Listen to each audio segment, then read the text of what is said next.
Selamat siang semuanya, nama saya Rani AI Sembiring dengan NIM 71935220001, kelas akuntansi A, kelompok B3. Mata kuliah ini adalah mata kuliah penganggaran perusahaan yang diampu oleh Dr. Randus Jumiadi AW MSI AK. Baiklah, saya akan membawakan materi yang ke-7 dan ke-8 penganggaran perusahaan. Sumber buku yang saya gunakan yang pertama itu adalah buku Navarin tahun 2007 yang berjudul Penganggaran Perusahaan edisi ketiga, diterbitkan di Jakarta oleh Salemba 4. Yang kedua, buku Rudianto tahun 2009 yang berjudul Penganggaran Konsep dan Teknik Penyusunan Anggaran, diterbitkan di Jakarta oleh Erlangga. Yang ketiga, buku Darsono dan Purwanti tahun 2008 yang berjudul Penganggaran Perusahaan edisi pertama, diterbitkan di Jakarta oleh Mitra Wacana Media. Materi yang akan saya bawakan pada kesempatan kali ini yang pertama penyusunan anggaran piutang dan kas, yang kedua penyusunan anggaran laba rugi dan neraca, yang ketiga penyusunan master anggaran, dan yang keempat kesimpulan. Baiklah, saya akan membahas yang pertama yaitu penyusunan anggaran piutang dan kas. Yang pertama itu manfaat penganggaran piutang. Menurut Navarin, piutang usaha sebagai investasi yang biasanya terdapat pada harta lancar mempunyai beberapa manfaat. Antara lain, dapat memperlancar dan memperbesar omset barang yang dijual. Yang kedua, mampu bersaing. Yang ketiga, memperluas pelanggan dan meningkatkan kemampuan perusahaan. Manfaat penganggaran piutang menurut Rudianto, yang pertama dapat diperkirakannya posisi piutang pada berbagai waktu. Yang kedua, dapat diketahuinya jumlah piutang yang sudah waktunya untuk ditagih. Yang ketiga, dapat diperkirakannya arus kas yang berasal dari penjualan kredit.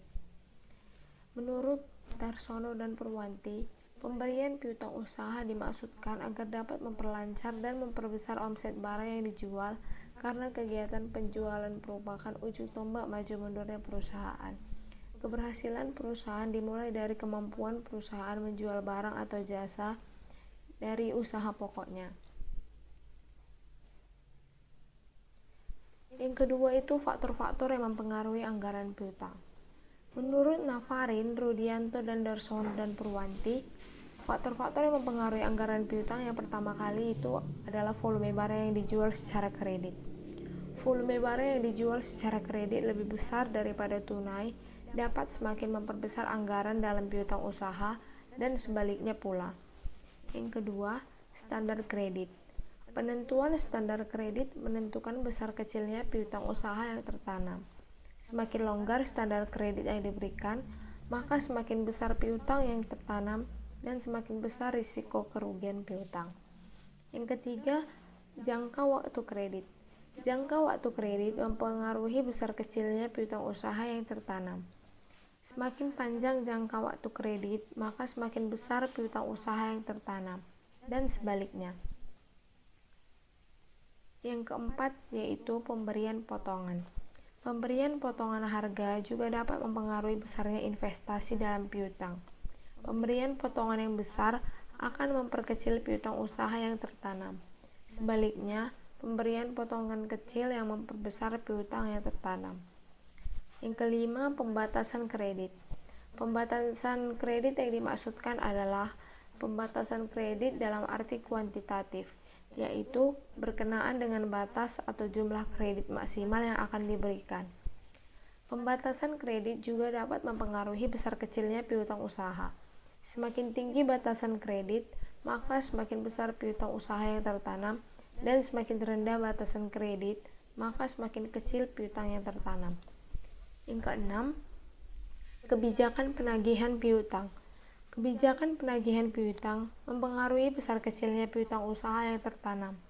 Perusahaan dapat menjalankan kebijakan penagihan piutang secara aktif ataupun pasif.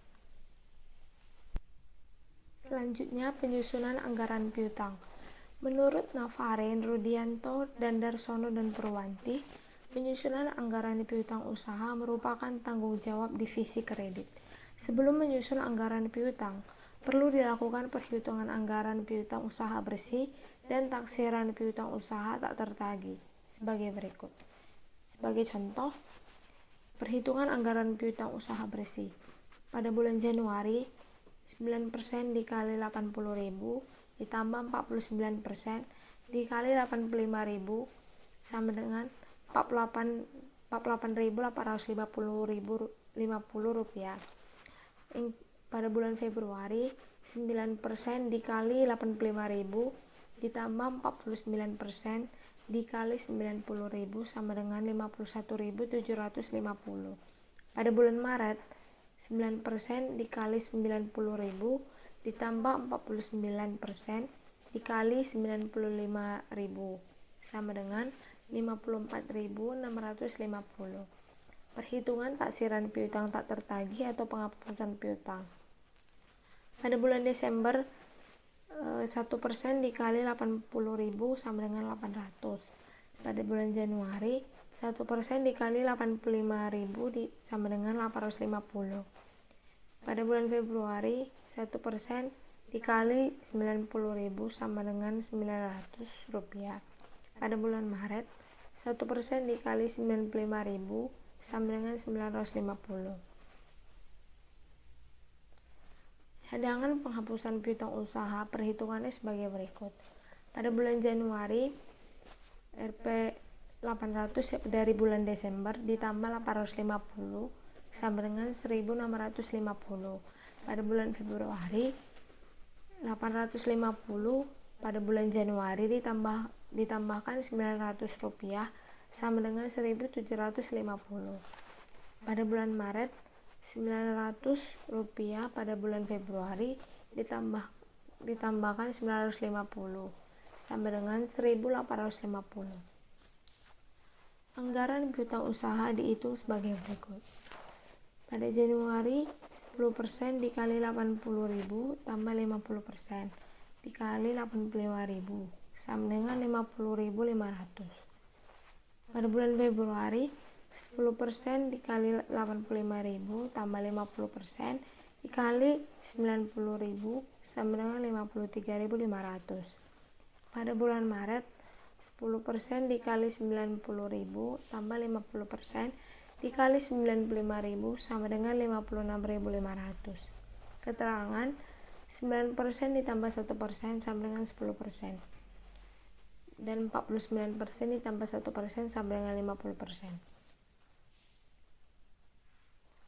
Penyusunan anggaran piutangnya sebagai contoh yang tadi, PT Wajah sampai Kaputing, anggaran piutang usaha triwulan pertama tahun 2010. Keterangannya, piutang usaha pada bulan Januari 50.500, cadangan penghapusan piutangnya pada bulan Januari 1.650. Piutang usaha bersih 48.850 rupiah. Pada bulan Februari, piutang usahanya 53.500, cadangan penghapusan piutangnya 1.750. Piutang usaha bersih pada bulan Februari 51.750. Pada bulan Maret, piutang usahanya 56.500, cadangan penghapusan piutangnya 1.850. Piutang usaha bersih pada bulan Maret yaitu 54.650. Baiklah, yang selanjutnya adalah pengertian anggaran kas. Menurut Nafarin, anggaran kas disebut juga dengan anggaran perubahan kas dan ada juga yang menyebut dengan anggaran sumber dan pengeluaran kas. Tetapi, sebaiknya disebut anggaran sumber dan belanja kas atau anggaran masuk dan keluar kas daripada anggaran sumber dan penggunaan kas. Menurut Rudianto, pengertian anggaran kas adalah prediksi aliran keluar masuknya uang yang direncanakan perusahaan di dalam suatu periode tertentu, beserta penjelasan tentang sumber-sumber penerimaan dan pengeluaran kas tersebut. Menurut Darsono dan Purwanti, anggaran kas adalah estimasi posisi kas periode tertentu di masa mendatang tentang penerimaan kas dan tentang pengeluaran kas. Penerimaan kas itu pada umumnya dari modal pemilik, hutang, penjualan tunai, penerimaan piutang, penjualan aktiva tetap, dan lain-lain. Sedangkan pengeluaran kas itu pada umumnya untuk pembelian aktiva tetap, pembelian bahan baku, pembayaran upah tenaga kerja langsung, dan pengeluaran lainnya. Selanjutnya ada manfaat dan tujuan anggaran kas. Menurut Navarin, manfaat anggaran kas yang pertama kali itu adalah menggunakannya sebagai dasar yang sehat untuk pemantauan posisi kas secara terus-menerus. Yang kedua, menggunakannya sebagai dasar pengambilan keputusan pinjaman jangka pendek atau pinjaman jangka panjang, atau dengan tambahan modal sendiri untuk menutupi defisit kas, dicari sumber dana yang paling menguntungkan. Yang ketiga, menggunakannya sebagai dasar kebijakan pemberian kredit. Dengan anggaran kas dapat diketahui kemampuan perusahaan mengangsur atau membayar kredit. Yang keempat, menggunakannya dalam menentukan kemampuan perusahaan membayar dividen kepada pemegang saham. Yang kelima, menggunakannya dalam meningkatkan kemampuan membayar kewajiban jangka pendek. Dan yang terakhir, yaitu menggunakannya dalam memperkuat posisi dalam penawaran. Sedangkan tujuan anggaran kas menurut Navarin, yang pertama yaitu menentukan saldo kas akhir setiap periode sebagai hasil dari operasi yang dijalankan. Yang kedua, mengetahui kelebihan atau surplus atau kekurangan atau defisit kas pada waktunya. Yang ketiga, menyelaraskan kas dengan aset lancar, aset tak lancar, utang, modal, pendapatan, dan beban. Yang keempat, mengetahui sumber kas untuk masuk yang diperoleh selama satu periode dan digunakan untuk apa sumber kas masuk tersebut. Yang kelima, mengetahui kapan utang dibayar kembali. Yang keenam, menilai realisasi kas masuk dan keluar agar dapat diketahui selisih realisasi dengan anggaran. Selisih menguntungkan atau selisih merugikan. Yang ketujuh, memperkirakan sumber kas yang masa akan datang dari arus kas masuk dan kemana kas tersebut digunakan dari arus keluar. Yang ke-8, menunjukkan hubungan laba bersih terhadap perubahan kas perusahaan. Biasanya laba bersih bergerak bersama. Tingginya tingkat laba menyebabkan peningkatan kas. Selanjutnya, manfaat dan tujuan anggaran kas menurut Rudianto. Yang manfaat dan tujuan dibuatnya anggaran kas adalah untuk memberikan informasi yang relevan tentang taksiran penerimaan dan pengeluaran kas perusahaan pada suatu periode tertentu di masa mendatang. Sedangkan menurut Darsono dan Purwanti, manfaat dan tujuan adanya anggaran kas adalah untuk mengetahui keadaan surplus atau defisit kas suatu perusahaan. Misalnya, alat memantau keadaan kas secara terus-menerus, menyesuaikan kas dengan total modal kerja, biaya, pendapatan penjualan, dan utang. Memberikan gambaran posisi keuangan setiap periode dari kegiatan operasionalnya. Selanjutnya, faktor-faktor yang mempengaruhi anggaran kas menurut Navarin, Rudianto, dan Darsono dan Purwanti. Yang pertama itu ada kegiatan operasi. Kegiatan operasi adalah kegiatan perusahaan yang bersifat rutin dan terus-menerus dilakukan. Kegiatan operasi utama dari perusahaan adalah membeli dan menjual produk atau jasa. Semakin banyak kegiatan membeli produk atau jasa, semakin besar jumlah kas keluar yang diperlukan dan sebaliknya. Yang kedua itu adalah kegiatan investasi. Kegiatan investasi adalah kegiatan yang dapat meningkatkan dan menurunkan aset tak lancar yang digunakan perusahaan. Kegiatan investasi seperti menjual dan membeli surat berharga jangka panjang, menjual dan membeli aset tetap atau tanah, bangunan, kendaraan, dan lain-lain. Yang ketiga, kegiatan pendanaan. Kegiatan pendanaan adalah kegiatan yang berkaitan dengan utang dan modal sendiri. Kegiatan pendanaan seperti menerima uang dalam bentuk uang yang berasal dari kreditur dan membayar pokok utang kepada kreditur, menerima uang dari pemodal atas saham yang dijual atau setoran modal, dan membayar kepada pemodal atas saham bendahara yang dibeli, atau prive untuk badan usaha yang bukan perseroan terbatas. Baiklah, yang selanjutnya, penyusunan anggaran kas. Penyusunan anggaran kas menurut Navarin, yaitu yang pertama, anggaran kas dapat disusun dalam dua bentuk, yaitu bentuk tunggal dan bentuk campuran. Anggaran kas bentuk tunggal disusun dengan cara mengelompokkan satu kelompok kas masuk dan satu kelompok lagi kas keluar. Anggaran kas bentuk campuran disusun dengan cara tiap kegiatan kas masuk dikurangkan dengan kas keluarnya, sehingga dapat diketahui kas masuk bersih atau kas keluar bersih dari masing-masing kegiatan perusahaan. Yang pertama itu pendekatan kas masuk dan kas keluar. Langkah penyusunan anggaran kas dengan pendekatan kas masuk dan kas keluar sebagai berikut. Yang pertama, penyusunan anggaran kas menggunakan pendekatan kas masuk dan kas keluar dimulai dari menyusun anggaran kas masuk. Kas masuk dari kegiatan operasi bersumber dari pembelian rutin atau pelanggan berupa hasil menjual produk atau jasa, tunai, dan hasil tagihan dari menjual produk atau jasa secara kredit. Yang kedua, menyusun anggaran kas keluar. Kas keluar untuk kegiatan operasi seperti membayar kepada pemasok untuk produk atau jasa yang dibeli secara rutin, membayar surat berharga yang dibeli untuk diperdagangkan, bayar gaji atau upah atau bonus dan sejenisnya kepada pegawai, bayar bunga utang, bayar pajak, bayar berlangganan listrik, air, telepon, dan beban rutin lainnya. Yang ketiga, mengurangkan arus kas masuk dengan arus kas keluar.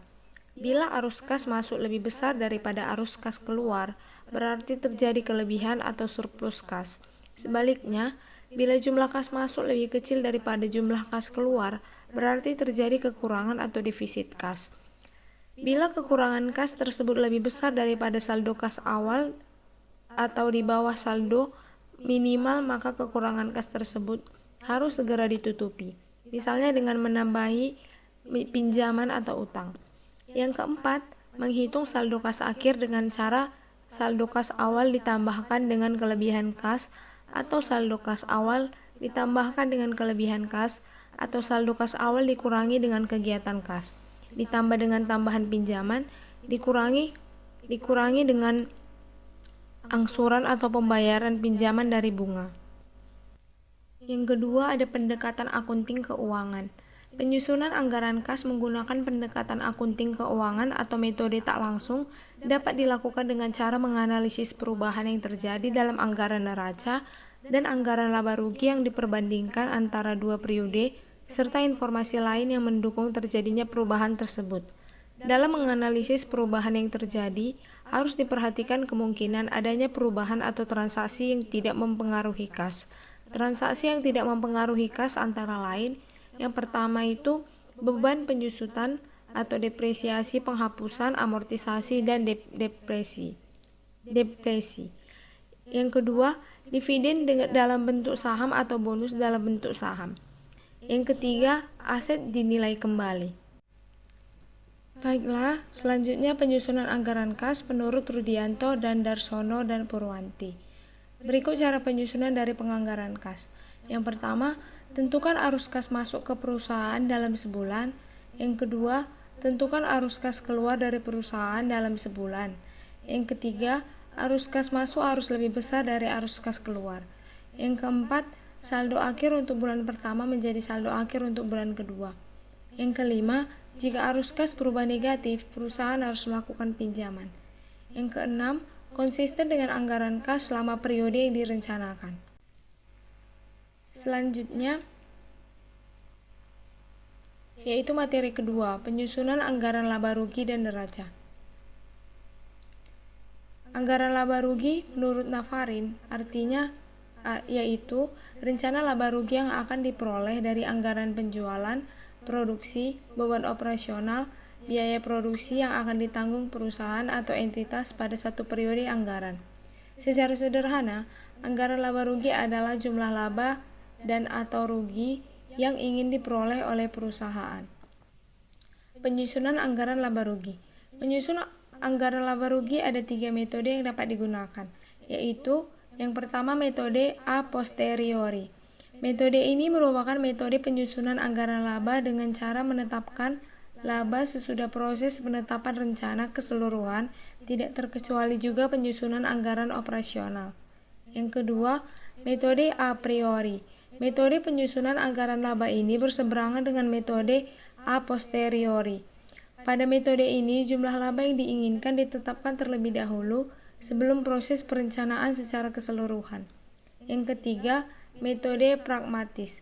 Metode pragmatis adalah metode penyusunan anggaran laba rugi, di mana jumlah laba yang direncanakan berdasarkan standar tertentu yang sudah diuji secara empiris.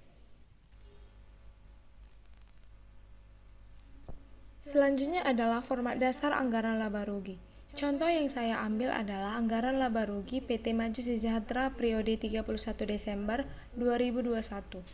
Akun-akun yang terdapat pada anggaran laba rugi PT Maju Sejahtera yang pertama itu penjualan, harga pokok penjualan, biaya bahan baku, biaya tenaga kerja langsung, biaya overhead, biaya produksi, persediaan awal barang jadi, jumlah persediaan barang jadi, persediaan akhir, harga pokok penjualan, laba kotor, biaya operasional, laba usaha sebelum pajak, pajak, dan laba usaha setelah pajak. Selanjutnya adalah anggaran laba rugi menurut Rudianto dan Darsono dan Purwanti. Menurut Rudianto, Darsono, dan Purwanti, anggaran laba adalah jumlah laba yang ingin diperoleh perusahaan melalui berbagai aktivitas operasional yang mencakup kegiatan produksi dan penjualan di dalam suatu periode tertentu. Metode penyusunan anggaran laba rugi. Menyusun anggaran laba rugi ada 3 metode yang dapat digunakan, yaitu metode a posteriori. Metode ini merupakan metode penyusunan anggaran laba dengan cara menetapkan laba sesudah proses penetapan rencana keseluruhan, tidak terkecuali juga penyusunan anggaran operasional. Yang kedua, metode a priori. Metode penyusunan anggaran laba ini berseberangan dengan metode a posteriori. Pada metode ini, jumlah laba yang diinginkan ditetapkan terlebih dahulu sebelum proses perencanaan secara keseluruhan. Yang ketiga, metode pragmatis. Metode pragmatis adalah metode penyusunan anggaran laba rugi di mana jumlah laba yang direncanakan berdasarkan standar tertentu yang sudah diuji secara empiris. Selanjutnya, penyusunan anggaran laba rugi menurut Rudianto dan Darsono dan Purwanti. Dalam proses penyusunan anggaran laba rugi, perlu dilihat lagi rentang susunan dan struktur biaya serta jenis persediaan di dalam perusahaan manufaktur, yaitu yang pertama biaya produksi. Biaya produksi terdiri atas 3. Yang pertama biaya bahan baku langsung, yang kedua biaya tenaga kerja langsung, yang ketiga biaya overhead. Gabungan dari biaya bahan baku langsung, biaya tenaga kerja langsung, dan biaya overhead pabrik membentuk biaya produksi. Itu berarti biaya produksi adalah keseluruhan biaya yang dikeluarkan perusahaan untuk menghasilkan sejumlah produk yang siap dijual. Yang kedua, biaya operasional atau komersial. Biaya operasional atau komersial ini terbagi atas 2. Yang pertama biaya pemasaran, yang kedua biaya administrasi dan umum. Yang ketiga, persediaan. Jenis persediaan yang dimiliki perusahaan manufaktur terdiri dari 3 jenis persediaan, yaitu yang pertama persediaan bahan baku, yang kedua persediaan barang dalam proses, dan yang terakhir persediaan barang jadi. Selanjutnya, yaitu anggaran neraca. Menurut Navarin, Rudianto, dan Darsono dan Purwanti, anggaran neraca adalah anggaran yang paling terakhir disusun oleh perusahaan dalam proses penyusunan anggaran induknya atau master budget. Anggaran neraca menyajikan informasi kepada manajemen tentang hasil akhir dari seluruh anggaran yang telah disusun sebelumnya, atau anggaran penjualan sampai anggaran kas. Kemudian, anggaran neraca juga memperlihatkan kepada manajemen tentang pengaruh kebijakan yang diambil oleh manajemen terhadap aset, kewajiban, dan ekuitas perusahaan. Informasi yang diperlukan untuk menyusun anggaran neraca. Yang pertama itu neraca perusahaan periode lalu, yang kedua anggaran kas untuk periode anggaran mendatang, yang ketiga anggaran laba rugi untuk periode anggaran mendatang. Berikut format anggaran neraca. Contoh yang saya ambil adalah contoh anggaran neraca PT Maju Sejahtera periode 31 Desember 2021. Anggaran neraca PT Maju Sejahtera ini menggunakan bentuk skontro, yaitu laporan yang disusun secara horizontal atau menyamping. Bagian aktifanya yaitu sebelah kiri dan bagian kewajiban dan ekuitasnya di sebelah kanan. Di bagian aset terdapat aset lancar yang terdiri dari kas dari bank, piutang dagang, persediaan, biaya dibayar di muka. Lalu total aset lancar. Yang selanjutnya aset tidak lancar. Aset tidak lancar terdiri atas tanah, bangunan, dan peralatan. Terus selanjutnya paten. Lalu ada total aset tidak lancar. Di kolom bawahnya terdapat keseluruhan total aset. Di bagian kolom kewajiban dan ekuitas terdapat kewajiban jangka pendek. Kewajiban jangka pendek terdiri atas utang dagang, utang gaji, utang pajak. Lalu total kewajiban lancar. Selanjutnya ada kewajiban jangka panjang. Kewajiban jangka panjang terdiri atas utang obligasi. Selanjutnya ada ekuitas. Ekuitas terdiri atas saham biasa. Saldo laba defisit. Kemudian total ekuitasnya. Kemudian total ekuitas ditambah dengan kewajiban. Lalu selanjutnya materi ketiga yaitu penyusunan master anggaran. Menurut Navarin, Rudianto, dan Darsono dan Purwanti, master anggaran. Master anggaran adalah sebuah anggaran operasional dan keuangan organisasi yang mewakili keseluruhan rencana tindakan perusahaan selama periode tertentu, biasanya 1 tahun. Disebut juga sebagai anggaran induk atau anggaran utama. Anggaran master menyatukan anggaran operasional, anggaran modal, dan anggaran arus kas, serta laba dan rugi yang dianggarkan dan neraca untuk periode tertentu. Termasuk di dalamnya adalah anggaran yang terkait dengan penjualan, harga pokok penjualan, biaya operasi, pengeluaran modal, dan kas. Anggaran induk digunakan sebagai alat bagi manajemen untuk mengidentifikasi tujuannya dengan baik di awal dan mengalokasikan sumber daya organisasi ke arah tujuan tersebut. Ini memberikan pedoman kasar untuk harapan jangka pendek perusahaan dan memastikan bahwa implementasi tidak kehabisan uang tunai karena perencanaan yang buruk dalam persiapan untuk anggaran. Penyusunan master anggaran. Yang pertama sekali itu harus menyiapkan anggaran pendapatan atau revenue budget atau anggaran penjualan atau sales budget. Yang kedua, berdasarkan anggaran unit pendapatan, selanjutnya disusun anggaran produksi. Yang ketiga, setelah anggaran produksi disusun, maka selanjutnya anggaran biaya bahan baku langsung, anggaran biaya tenaga kerja langsung, dan anggaran biaya overhead disusun.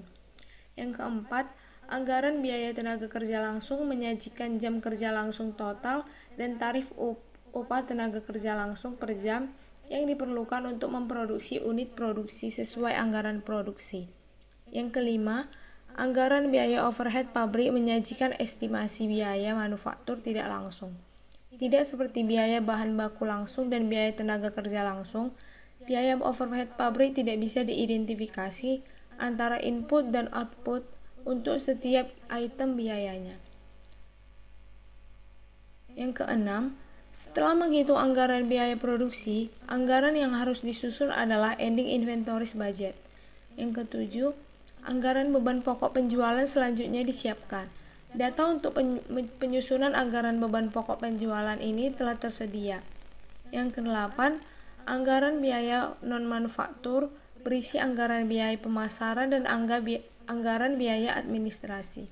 Anggaran biaya pemasaran mencakup anggaran untuk kegiatan pemasaran, penjualan, dan distribusi produk ke distributor, retailer, atau konsumen akhir.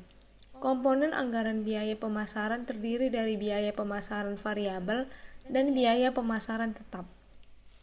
Yang kesembilan, berdasarkan anggaran yang telah disusun di atas, selanjutnya disusun budgeted atau pro forma income statement sesuai dengan format laporan laba rugi perusahaan. Selanjutnya,